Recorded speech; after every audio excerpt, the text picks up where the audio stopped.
All right, so when a lot of my students are learning their pentatonic shapes, you start with your form 1, right? So when we do the pentatonic, I go to my middle, right? And once we get that one down, we go to form 2, right?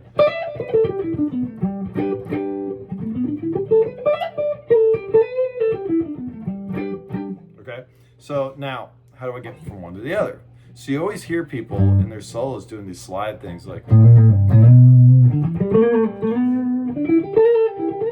So that's the connector scale.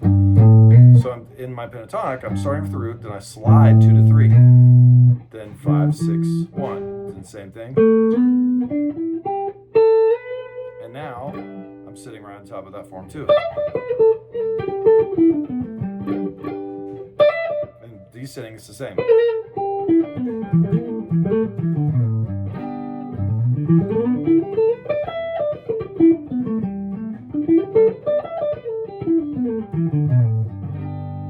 Cool, right? So minor works similarly. The thing with minors is that minors are the same scale, but they work off of the relative major. So a G minor is going to work off of a B flat, right? Sorry, I'm out of tune, but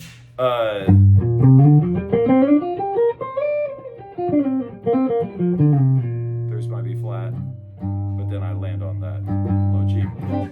So it kind of sits behind, which is, you'd think it's not actually an issue, because usually if I'm gonna play that, I hear people do that all the time. Right, so, and then I would just continue, so. But then the actual G minor is sitting on top of that. So actually I have to jump even higher.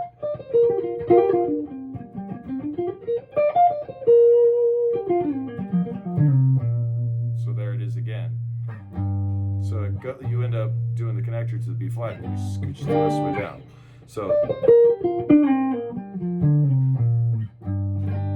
a good way to practice these is you do, like, so for major, I'm going to start with the pentatonic going down, then the connector going up. All right, then I'll do scale down.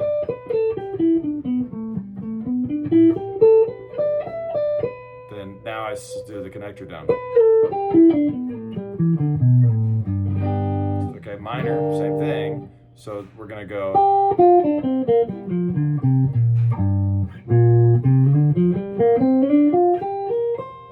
And then.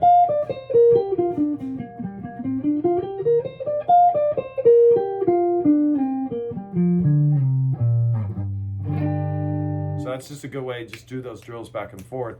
And then try to do something like, C minor or C going to this C. Do the same thing, but in the opposite order, and you'll have fun with it. But it's always, the trick is that you always slide in the exact same place and you get it.